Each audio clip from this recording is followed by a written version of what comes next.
Hi, welcome back to StoryHive On Location. I'm Robb and we are on location in Penticton with another inspiring episode brought to you by TELUS STORYHIVE. Today we're sitting with the creator of Dayna's Dark Arts, Dayna, and she creates unique pieces of art.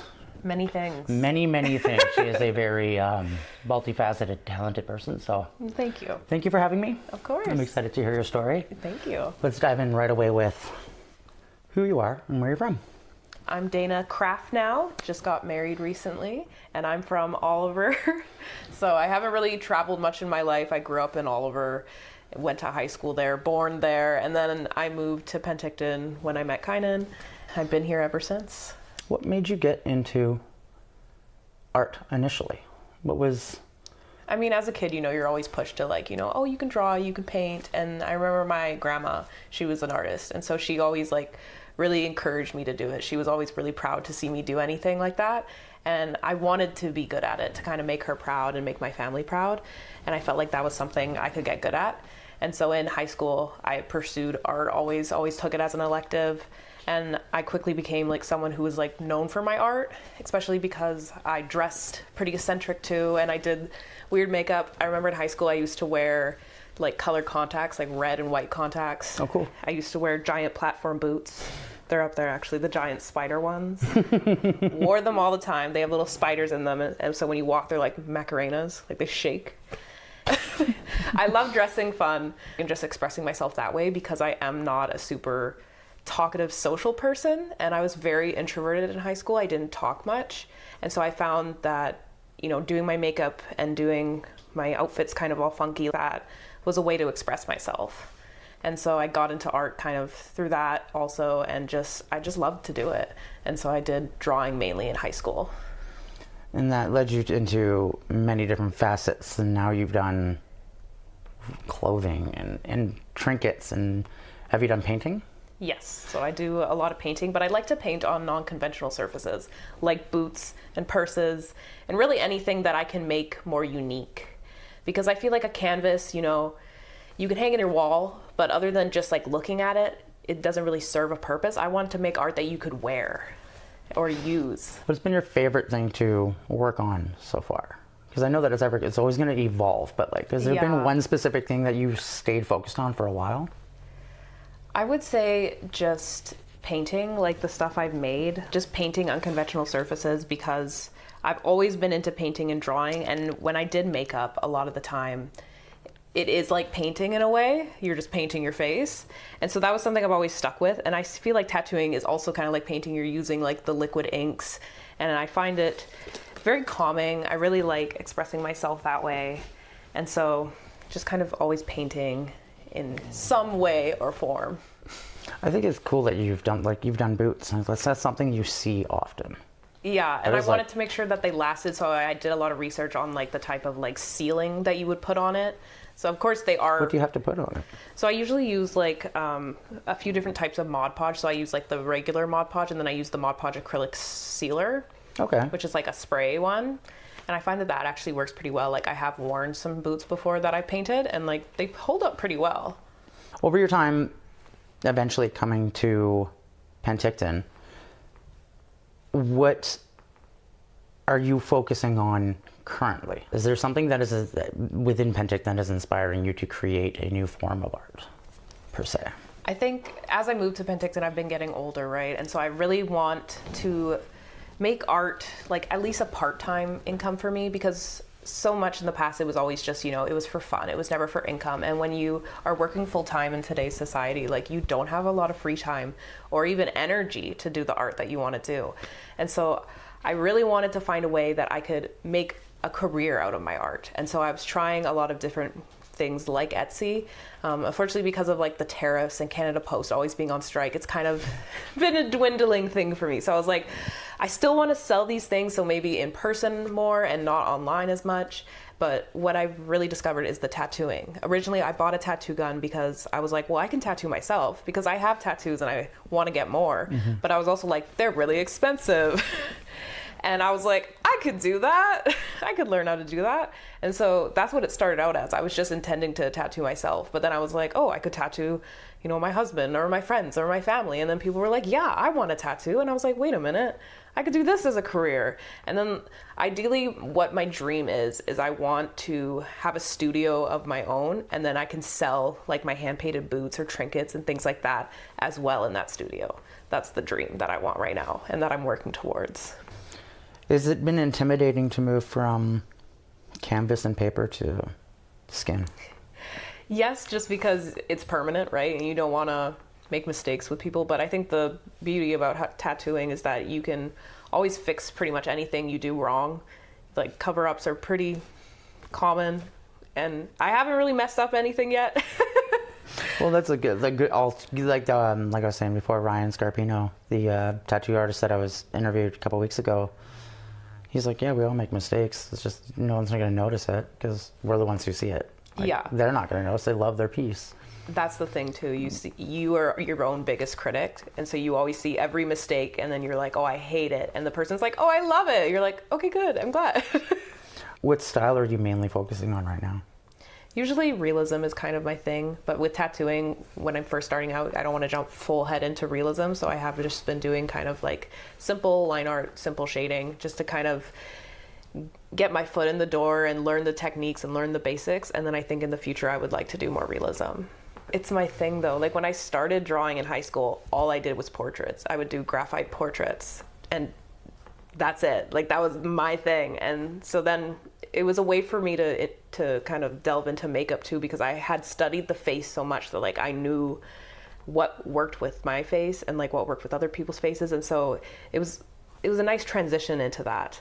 And then with my makeup, kind of like the girlier side of art, I was like, oh, I want to do nails, but I want to do like inch-long nails, and I want to do crazy paintings on them.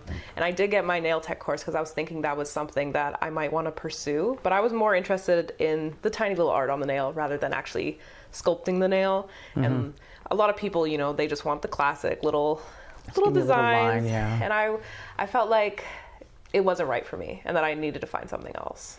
Do you think you'll ever go back and like when you have your studio, are you going to put everything that you do into this studio? So like your nails, your clothing, your tattoos? I think so. I'm someone who I like to dabble in it all, right? Like I want to be a jack of all trades. I want to do it all. I want to experience it all. And I enjoy doing it. So I think, yeah, I'll definitely explore different avenues of it and kind of try to incorporate it into my own unique little, like it's like an art studio, like not just a tattoo studio, an art one. Have you ever taught people? Like have you ever had students? Not professionally, no. No? I think it's, diving into teaching is a weird one. Like yeah. I'll be the first to admit, will never teach music. No matter how long I've played for, I will never teach music because I don't have patience for teaching. I have tons of patience for learning something, but like to sit and teach something, I feel like I jump too many steps. And that's one thing I've always been really bad with. And I find a lot of painters will do lessons and like will help teach, and it makes them become a better artist. So I was curious if you've ever delved into teaching.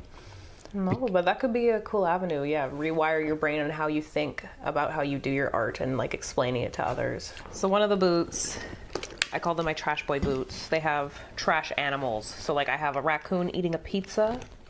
We have a possum. I have a crow with a knife. And a rat, of course. I love rats. They're my favorite. And then we have some rat chewed fabric with studs and safety pins, and then I also have like a big safety pin kind of design with like a little cigarette, got some cheese, a bone, maybe things you find in the trash. And yeah, these are my trash boy boots. I think they're really cute. I think they're epic, honestly. Like what inspired it? That's where I want to know. Was it the pants that actually started it? I think what first inspired it was we always called like the rats the trash boys. Or just like trash creatures. Me and Kynan are always like, I love trash creatures. Like we look at a raccoon, we're like, I want that as a pet. And we're like, oh, the trash boys, we love them.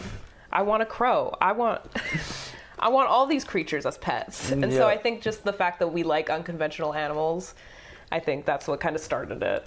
And so I was like, I'm gonna make boots of the trash boys.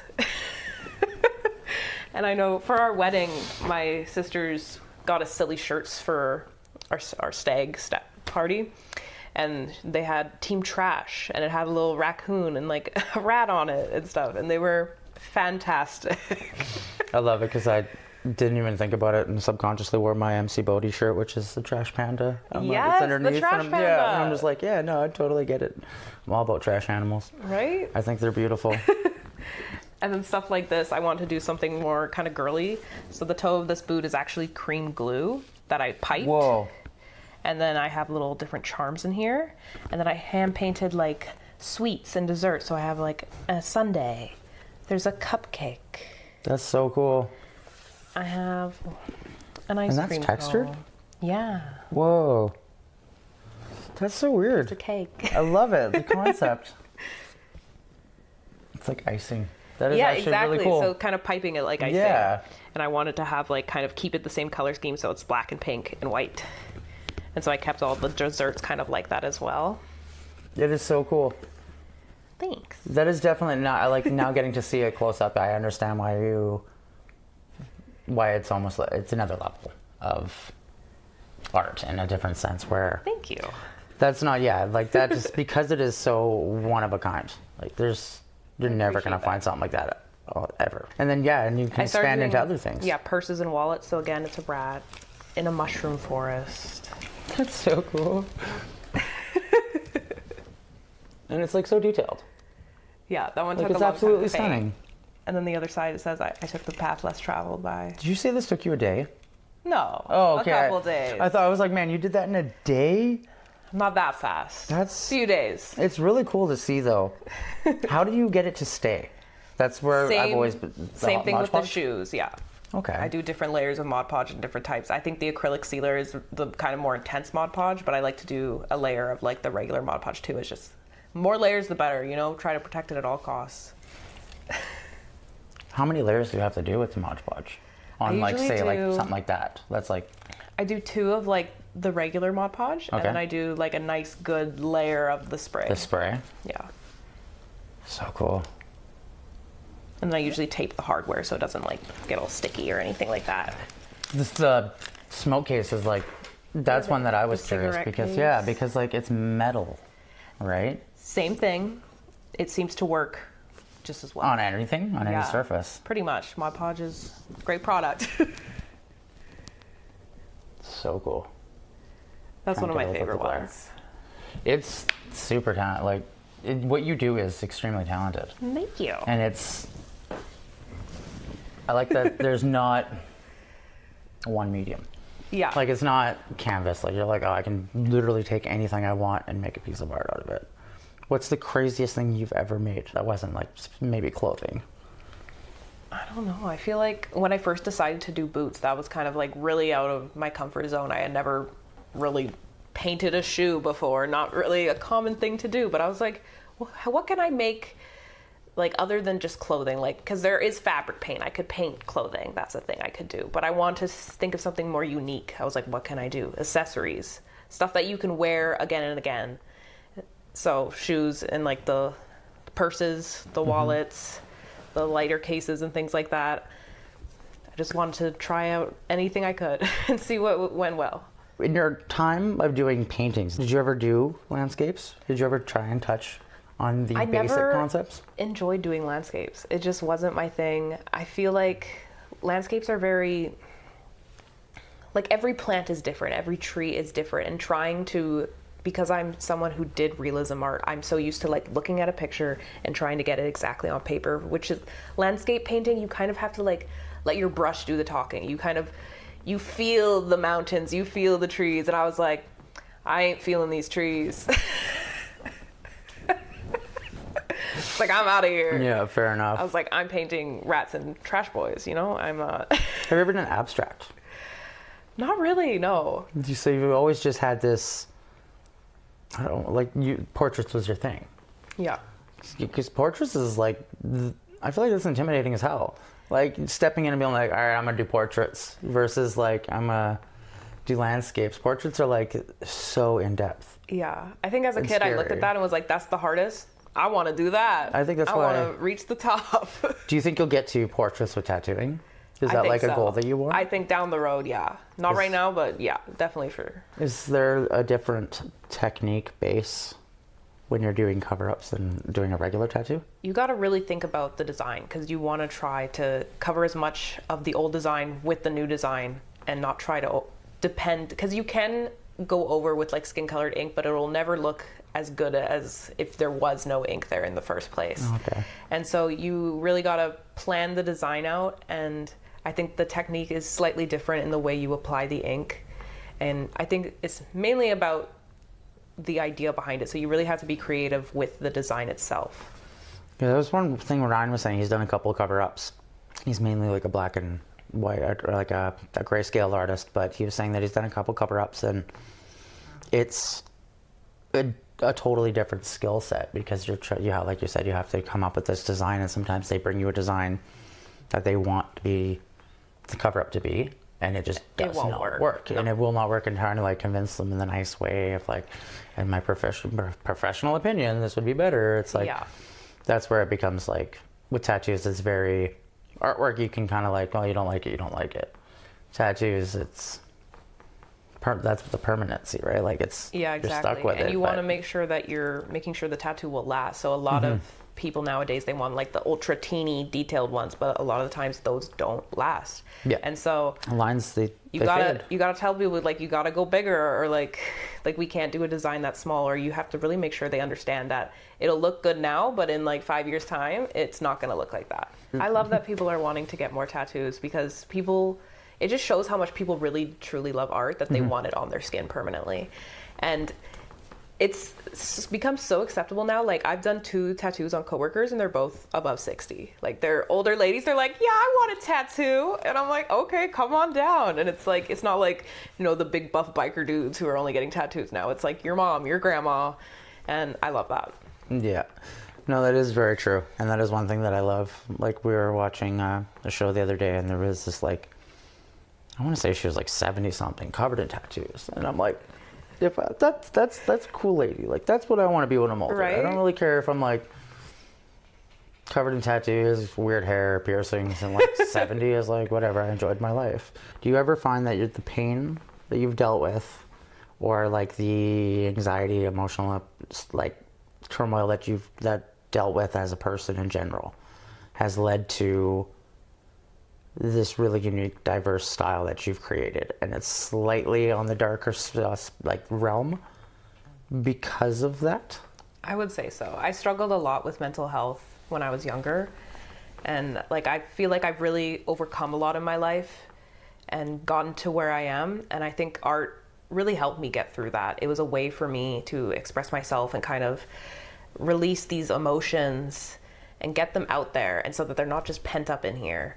And I think the darker side, I've always been interested in kind of the more alternative style. I find that's a way to kind of express myself, because I am, again, like not a super talkative person, and so I kind of put it on like armor, right? Kind of ward off the people, be like, stay away from me, but then if you get close to me, I'm like, oh, okay. No, that's where I find like, it's like a lot of my favorite artists have this. So I didn't want to call it dark arts, because like if the older generation hears the word dark arts, they're instantly going to be like, oh my gosh, But it's not. It's like there is a darker spectrum to life. Like you can't understand the light if you don't see the dark, or Absolutely. else like you're never going to be able to understand the duality of nature. And I find happy-go-lucky paintings and artwork is like the people who make it, they make it for themselves because they need to be happy, and people almost misconstrue the art, what they're creating, like their message that they initially had, as where like the metal artists or the darker artists is like it's in your face. Yeah. There's no hiding it. Like this is what we deal with. This is what we create. There's a beauty behind it. It's more thought-provoking. You're trying to get people to think about things. I feel like a lot of us are revolutionists. We want to see the world change, especially in today's political climate and financial and everything. It's like we want to see change. And so I feel like we translate that through art and get people to think, make people uncomfortable, because we need to talk about these things. So I enjoy what you do, even though it's not like super controversial, but it's It's beautiful, it's elegant, it's dark. It's that perfect duality of taking that beauty and the darkness and making it one element. And I'm trying to think of like the perfect word for that, but it's like one of the pieces I'm most proud of, I actually sold it. It was a $500 purse that I sold, and it had a head on a platter, and it said "off with your head" on the other side. So I definitely do dabble in like more controversial art as well, and I love that someone wanted it and that someone out there actually has that purse and they're using it. It makes me so happy. the Queen of Hearts. Love it. She's just sitting there. She's like, I am the Queen of Hearts. Yes. What has been your favorite piece to date that you've done? That's a hard one. I can imagine. If we're talking small scale, I do really like this one, just because I'm really proud of the way it turned out. I just really like The fact that the painting. candle looks like an actual candle. Yeah. And the flame looks like an actual flame is mind-blowing. There are very few times as an artist where you look at something and you don't see like, oh, there's a mistake there. There's a mistake there. Like when you actually make a piece and you look at it, you're like, no, I actually love it. Like that is the best feeling. You're like, yes. And yeah, I think for the bigger items, I really do love the cake shoes. I think the ice cream and everything. Yeah. I'm really happy with how the paintings turned out. And I like the icing concept and everything. So I'm really proud of these. When I do art, like I'm looking at photography pieces and then I'm listening to music. Oh, you gotta listen to music when you paint and stuff. Like you can't not. And so you're just like consuming so much art and you're making art and it's just, I love it. It's the best feeling. Do you think that you're going to dive into different, or is there specific styles of art that you've always wanted to do that you haven't tried yet? One thing I have never done is like actually sewing, like making the clothes from scratch. Oh, Like okay. I'm more about altering things that I already have, and it's a very intimidating thing for me. But you know, me and kind of we watch a lot of Drag Race. We watch them creating outfits, and I'm like, damn. Or like we watch burlesque shows, and they make their own costumes. They make their own like pasties, bedazzled pasties. I'm like, I could do that. Like I might want to do that. Right? That's why I'm curious, is because like you have a skill set not only with the painting, but with the ability to take and alter clothing. That you have like a upper hand on a lot of different artists locally that aren't doing that fashion element of it. And I think that that's like from an outsider's perspective, I could totally see you making an entire career based off of just fashion and the art that you do. Even just aside from the tattooing, you know what I mean? Like I Yeah. feel like there's something there that just needs to be like oh, and like clicked in, and all of a sudden all the elements of what you do are going to be like this one massive movement. And I'm like, it's just it'll get there. And it's just cool to see, because like the shoes that you make, you could see in really big fashion shows. You know what I mean? Like I can Yeah. picture seeing people wearing that, and you got the cameras going and the music, and I'm like, but it's just because it's such a small area, and because like the world is so big. Like, how do you get out there? Like that's one Right. thing I've always wondered, is like, how do you, like this is where I'm terrible on social media. Like I can talk to people and have conversations, but like doing the whole talking to the camera thing is a weird thing for me. So do you struggle with social media, or is it something that has helped you as your creative journey has gone? I think it's helped me be more social. Like even online, I get social anxiety about things, and I think talking to the camera is definitely something we all have to get used to. But if you really want it and you want to market yourself, it's just such a great way to connect with people, because you can connect with anyone out there. And like, although like the internet is very oversaturated, like there's everyone doing everything, but like if you can get there and you get lucky enough to get noticed, like you can skyrocket. And I think that's the biggest thing. I think it's the cool thing too about being an artist versus like where musicians have to have like 100,000 fans for them to be able to live off of it.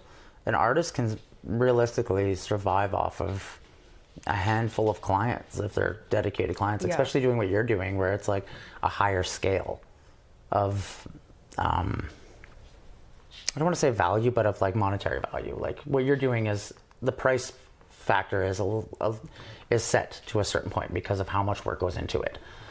That appeals to like these fashion moguls and these people who love these, like, there's a big thing for like, oh, one of a kind, I want that. Handmade, I want that.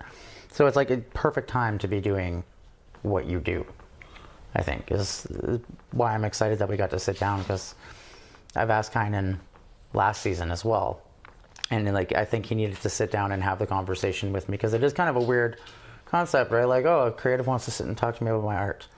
But like, what is the conversation about? Well, it's about being creatives. And I find that like the dynamic duo of you two and what you guys are capable of doing, not just yourself, but like seeing that unity and that merger of your guys' like worlds is going to lead to like something so magical. And I'm like, oh, I'm stoked that I get to sit at this point where you're starting your journey and see where it's going to go. Because I'm like, I can see this blowing up big time, especially like in our area. There's a lot of people, like I already know like 5 people that I'm like, I could sell those for you right now to those guys, to them. So it's kind of cool to see what you do. Yeah, and your goal is to start your own studio. Yeah. And I think there's a lot of opportunity and funding from the governments, whether it's like the city itself, the provincial government, and the federal government all have different types of grants that you can get, as well as like different companies and things that do grants locally, because the arts community in Canada is heavily supported. And I think the fashion one is one of them that is like in the back corner that nobody really thinks of. And you kind of fall into this fashion aspect as well as all these other art forms because of what you do. And I think that I do really love wearing like the really unique, weird things. Like, because I don't make my own clothing, when I'm out there looking for things, I'm like, what's the weirdest clothing I can find? Because I want it. And sometimes you're like, I can't find it. This is all too normal. And so like a part of me is like, I need to get into sewing and actually like making my own things. It's just like, it's a scary thing to get into. And I don't know if I have the passion for it, but I definitely do need to give it a try. What has been, besides the social aspect of being like an introverted person, what has been the biggest hurdle for you to overcome as an artist? I think being hard on yourself. Like, we're all our biggest critics, and sometimes you really just got to be like, okay, no one is looking at this piece that closely, and people can't see what you see. And to remember, like, you should be your biggest fan first and not your worst critic, and to actually support yourself. So I think I need to take that advice big time. Right? I'm like sitting here like, yeah, it's totally something I'm very guilty of. We're all so guilty of it, especially in this household too. Like, being married to another creative person is like the best thing ever. We understand each other to a T, even though it's different mediums, we get it. And so I think being able to appreciate each other's art and tell each other like, no, like, you don't notice that. It looks great or it sounds great. And it's like, that's the best. I love that support. Someone who will give you an honest opinion and not just gas you up to gas you up because they love you, but someone who will be like, tell you what they feel. Yep. No, I've had a lot of songs where I've written and my spouse has been like, yeah, it's okay. And I'm like, yeah. All right, I'll work on that still, because like clearly it's not hitting where it should. Yeah. Besides artwork, what kind of hobbies do you have? Love to read. It's something that I kind of have come and go from, but it's also just a great way to escape. Like, that was something that I did when I was going through a tough time mentally. It was escapism for me, and I would just read and just like live in my own magical little world. Love doing that. What type of books? Any. Fantasy, usually. Who doesn't love a good fantasy? I was going to say, I find a lot of creatives kind of are drawn to fantasies or sci-fi. Yeah, you want to read something that's not actually happening in the real world. Stuff that would not go on. Yeah, that we're thinking about these weird concepts and weird situations, and you're like, yeah, that sounds very interesting. Let me read about that. If you had any advice to give to an aspiring creative who was either going to get into painting or to come up with something new like you did, what would you give them as their first steps? I would say, go for it. Go big or go home. We only have one shot on this planet. You got to go for your dreams and believe in yourself and surround yourself with other people who support you and can see you doing what you want to do. That's very valid. I think is a really good way to say it. It's one thing that I've been thinking a lot about lately is, I can't remember who said it. I watched a reel, and it was, if you want to be successful in whatever it is you want to be, you have to surround yourself with the people that are already doing it. And that includes, like, if you want to be a millionaire, you got to surround yourself by millionaires because they're going to teach you. You're going to learn off them. If you want to be creative, you got to surround yourself around creative people. And I think that was like a big change for me hearing that, because it is exactly like you just said. You kind of have to build your community. You can't do everything yourself. And if you try to, you're going to back yourself into a corner. Yeah. And where can you go from there? Realistically, if you're stuck in a corner, you can only go forward. So you may as well build your family, like your creative family. Yeah. In this household, we're all about found family. You know, it doesn't matter if we're related by blood. It's who you are to me and what relationships we build. That's what matters. Yeah. I want to thank you for your time, Of your course. story, your artwork. Thank you for having me. I'm excited. I've been wanting to dive into it because I've seen your artwork online and kind of sharing it and things, and I'm like, I need to have a conversation with her because her mind is very, like, in the circle of the people that I'm with. And so I appreciate your story, your time, and sitting down with me. Thank you. Of course. Thank you for giving me this opportunity. Oh, no worries. And if you guys want to be part of the show, there will be a QR code on, I think, that side that you can scan, and it'll send you to a form that you fill out, and I will be in touch with you, and we will set you up for an interview. I'm Robb O'Day, and this has been Story Hive on Location, Penticton. We'll see you guys next time.